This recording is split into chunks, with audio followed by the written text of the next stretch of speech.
नमश्चंडिकाय नमः। अथ दुर्गा सप्तशती भाषा अथ देव्या कवचम। महर्षि मार्कंडेय जी बोले, हे पितामह, संसार में जो गुप्त है, जो मनुष्य की सब प्रकार से रक्षा करता है, जो आपने किसी को आज तक बताया ना हो, वह कवच मुझे बताइए। श्री ब्रह्मा जी कहने लगे, अत्यंत गुप्त वह सब प्राणियों की भलाई करने वाले कवच मुझसे सुनो। प्रथम साईपुत्री, दूसरी ब्रह्मचारिणी, तीसरी चंद्रघंटा, चौथी कुष्मांडा, पांचवी स्कंद माता, छठी कात्यायनी, सातवीं काली, आठवीं महागौरी, नवी सिद्धिदात्री। यह देवी की 9 मूर्तियां और यह नवदुर्गा का जाति। आग में जलता हुआ, रन में शत्रु से घिरा हुआ, शत्रु से विषम संकट में फंसा हुआ मनुष्य यदि दुर्गा के नाम का स्मरण करे तो उसको कभी भी हानि नहीं होती। रन में उसके ये कुछ भी आपत्ति नहीं, और ना उसे किसी प्रकार का दुख या डर ही होता है। हे देवी, जिसने सदापूर्वक तुम्हारा स्मरण किया हो उसकी वृद्धि होती है, और जो तुम्हारा चिंतन करते हो उसकी तुम निसंदेह रक्षा करने वाली चामुंडा प्रेत पर, वाराही भैंस पर, रौद्री हाथी पर, गरुड़ वैष्णवी गरुड़ पर अपना आसन जमाती है, माहेश्वरी बाई पर, कौमारी मोर पर और हाथ में कमल लिए हुए विष्णुप्रिया लक्ष्मी जी कमल के आसन पर विराजती है।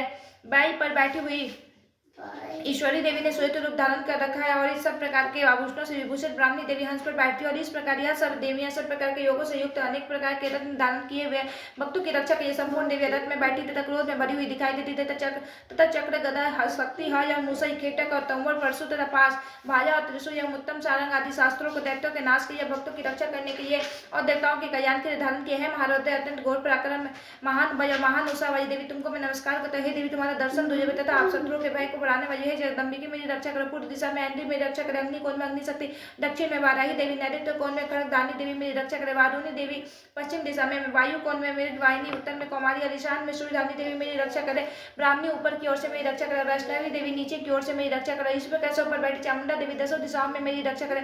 जया देवी आगे, विजया पीछे की ओर, रजिता बाई और अपराजिता दाहिनी ओर से मेरी रक्षा करे। उद्योतनी देवी शिखा की रक्षा करे तथा उमा सिर में स्थित होकर मेरी रक्षा करे। इसी प्रकार मस्तक में मायाधारी देवी रक्षा करे और यशस्विनी देवी मेरी भौहों का संरक्षण करे। भौहों के मध्य भाग में त्रिनेत्र, नथुनों की यमघंटा देवी रक्षा करे। नेत्रों के मध्य में शंखनी देवी और द्वार वासिनी देवी कानों की रक्षा करे। कपोयों की कालिका देवी कानों के मूल भाग की भगवती शांकरी रक्षा करे। सुगंधा नासिका में और चर्चिका ऊपर कोट में, अमृत का नीचे कोटों की सरस्वती देवी जीव की रक्षा करे। कुमारी देवी दांतों की और चंडिका कंठ प्रदेश की रक्षा करे। चित्र घंटा गये की घंटी की और महामाया तायु की रक्षा करे। कामाक्षी ठोडी की सर्व मंगला वाणी की रक्षा करे। भद्रकाली गर्दन की और धनु दरी पीठ की मेरुदंड की रक्षा करे। कंठ के बाहरी भाग की नई ग्रीवा और कंठ के नई की नई कुबरी रक्षा करे।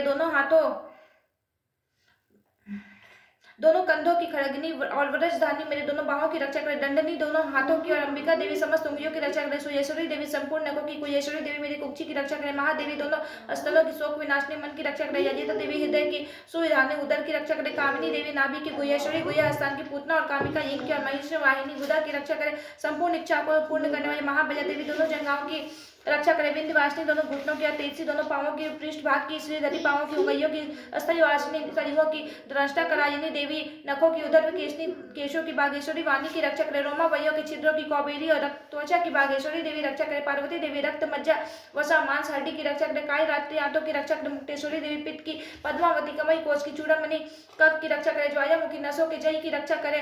अभिधा देवी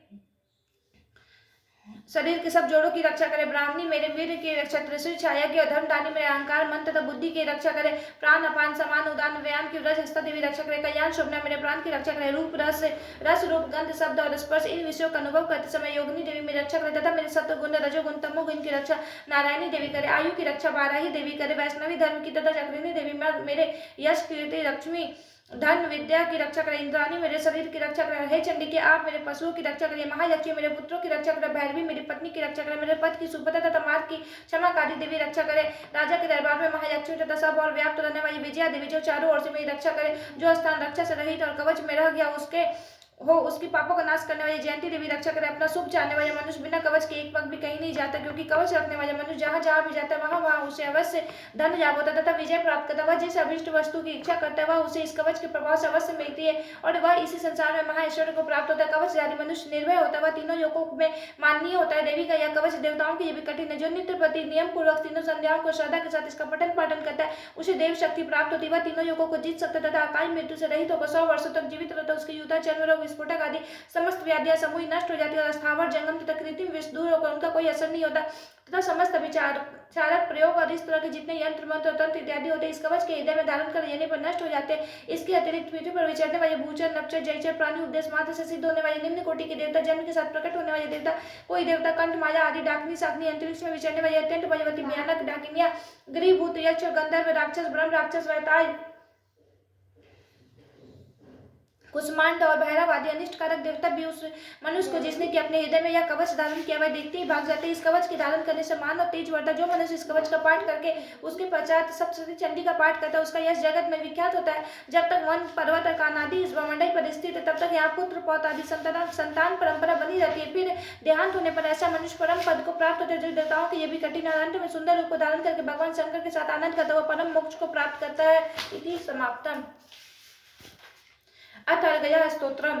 मार्कंडेय जी कहते हैं, जयंती मंगलाकाई भद्रकाली कपालिनी दुर्गा क्षमा शिवा दात्री स्वाहा स्वदा, इन नामों से प्रसिद्ध देवी तुम्हें मैं नमस्कार करता हूँ। हे देवी तुम्हारी जय हो। प्राणियों के संपूर्ण दुख करने वाली तथा सब में व्याप्त रहने वाली देवी तुम्हारी जय हो।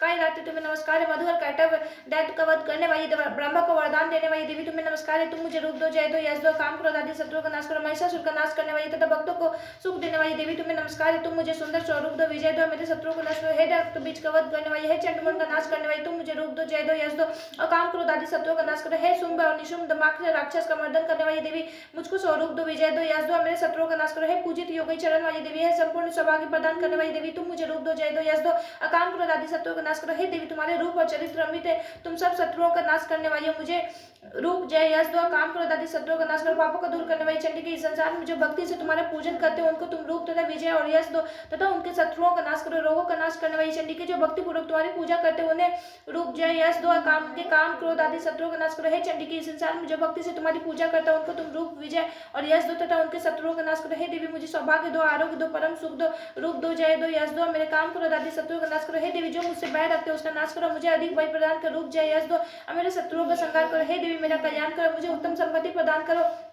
रूप, जय, यश दो, अकाम क्रोध आदि शत्रुओं का नाश करो। हे देवता तथा राक्षसों के मुकुट रत्नों से स्पर्श किए हुए चरणों वाली देवी, हे अंबिके मुझे स्वरूप दो, विजय दो तथा यश दो, मेरे शत्रुओं का नाश करो। और हे देवी अपने भक्तों को विद्वान, कीर्तिवान और यक्षिवान बना, उन्हें स्वरूप दो, रूप दो, जय दो, यश दो और उनके शत्रुओं का नाश करो। हे प्रचंड दैत्यों के अभिमान का नाश करने वाली चंडी के मुझे शरणागत को रूप दो, जय दो, यश दो और मेरे शत्रुओं का नाश करो। हे चार भुजा वाली, हे ब्रह्मा द्वारा प्रशंसित परमेश्वरी, मुझे रूप दो, जय दो, यश दो और मेरे शत्रुओं का नाश करो। निरंतर भक्ति से भगवान विष्णु से सदा की स्तुति की हुई है। अंबिके मुझे रूप, जय, यश दो और मेरे शत्रुओं को नष्ट करो। हिमाचली कन्या पार्वती के भगवान शंकर की स्थिति की हुई है। परमेश्वरी मुझे रूप, जय, यश दो और मेरे शत्रुओं का नाश करो। इंद्राणी के पति इंद्र के द्वारा सद्भाव से पूजित होने वाली परमेश्वरी, तुम मुझे रूप दो, जय दो, यश दो, काम क्रोध आदि शत्रुओं को नष्ट करो। प्रचंड भूदंड से दैत्यों की घमंड को नष्ट करने वाली, मुझे रूप दो, जय दो, यश दो और मेरे शत्रुओं का नाश करो। हे देवी तुम अपने भक्तों को सदा असीम आनंद देती हो, मुझे रूप, जय, यश दो और मेरे काम क्रोध आदि शत्रुओं को नष्ट करो। हे देवी मेरी इच्छा अनुसार चलने वाली सुंदर पुरुष मुझे प्रदान करो, जो कि संसार सागर से तारने वाला तथा उत्तम कुल में उत्पन्न हुआ। जो मनुष्य पहले इस स्तोत्र का पाठ करता है, फिर सप्तशती रूपी महास्तोत्र का पाठ करता है, वह सप्तशती संख्या के समान श्रेष्ठ फल को प्राप्त होता है। उसके साथ ही उसे प्रचुर धन भी प्राप्त होता है। समाप्तम। अम्बे मात की जय। अथ कीयक स्तोत्रम। श्री महर्षि मार्कंडेय जी बोले, निर्मल ज्ञान रूपी शरीर धारण करने वाली देवतरी रूप दिव्य तीन नेत्र वाले, जो कल्याण प्राप्ति के हेतु है तथा अपने मस्तक पर अर्धचंद्र धारण करने वाले उन भगवान शंकर को नमस्कार है। जो मनुष्य इस कीयक मंत्र को जानता है, वही पुरुष कल्याण को प्राप्ति करता है। जो अन्य मंत्रों को जप करके वही सप्तशती स्तोत्र से ही देवी की स्तुति करता है, उसको इससे ही देवी की सिद्धि हो जाती है। उन्हें अपने कार्य की सिद्धि के लिए दूसरों की साधना करने की आवश्यकता नहीं रहती। बिना जप के ही उनके उच्चाटन आदि सब काम सिद्ध हो जाते हैं। लोगों के मन में शंका थी कि केवल सप्तशती की उपासना से अथवा सप्तशती को छोड़कर अन्य मंत्रों की उपासना से भी समान रूप से सब कार्य सिद्ध हो जाते, तब इनमें से कौन सा श्रेष्ठ साधन है। योगों की इस शंका को ध्यान में रखकर भगवान शंकर ने अपने पास आए हुए जिज्ञासुओं को समझाया कि यह सप्तशती नामक संपूर्ण स्तोत्र ही कल्याण को देने वाला है। इसके पश्चात भगवान ने चंडिका के सप्तशती नामक स्तोत्र को गुप्त कर दिया था। मनुष्य इसको बड़े पुण्य से प्राप्त करता है। जो मनुष्य कृष्ण पक्ष की 14 अथवा अष्टमी को एकाग्रचित होकर देवी को अपना सर्वस्व समर्पित कर देता है और फिर उसे प्रसाद रूप में ग्रहण करता है, उस पर दुर्गा प्रसन्न होती है, अन्यथा नहीं होती। इस प्रकार सिद्धि के प्रतिबंधक रूप कीयक के द्वारा भगवान शंकर ने इस स्तोत्र को कियित कर रखा है। जो पुरुष इस सप्तशती को निष्क्रिय करके नित्य पाठ करता है, वह सिद्ध हो जाता है, वही देवों का पार्षद होता है, वह गंधर्व होता है। सर्वस्त्र विचरते रहने पर भी उस मनुष्य को इस संसार में कहीं कोई डर नहीं होता। वह आप मृत्यु के वश में नहीं पड़ता, मरकर मोक्ष की प्राप्ति हो जाती। किंतु इस कीयक की विधि को जानकर ही सप्तशती का पाठ करना चाहिए। जो ऐसा नहीं करता वह नष्ट हो जाता है। कीयन और निष्क्रियन संबंधी जानकारी के पश्चात ही यह स्तोत्र निर्दोष होता है और विद्वान पुरुष इस निर्दोष स्तोत्र का ही पाठ आरंभ करते हैं। स्त्रियों में जो कुछ सौभाग्य आदि दिखाई देता है वह सब इस पाठ की ही कृपा है, इसलिए इस कल्याणकारी स्तोत्र का सदा पाठ करना चाहिए। इस स्तोत्र का स्नेह स्नेह पाठ करने से भी स्वयं फल की प्राप्ति होती है, इसलिए उच्च स्वर से ही इसका पाठ आरंभ करना चाहिए। जिस देवी के प्रसाद से ऐश्वर्य, सौभाग्य, आरोग्य, शत्रुनाश तथा परम मोक्ष की प्राप्ति होती है, उस देवी की स्तुति मनुष्य को अवश्य करनी चाहिए। इति कियक स्तोत्रम समाप्तम। अम्बे मात की जय।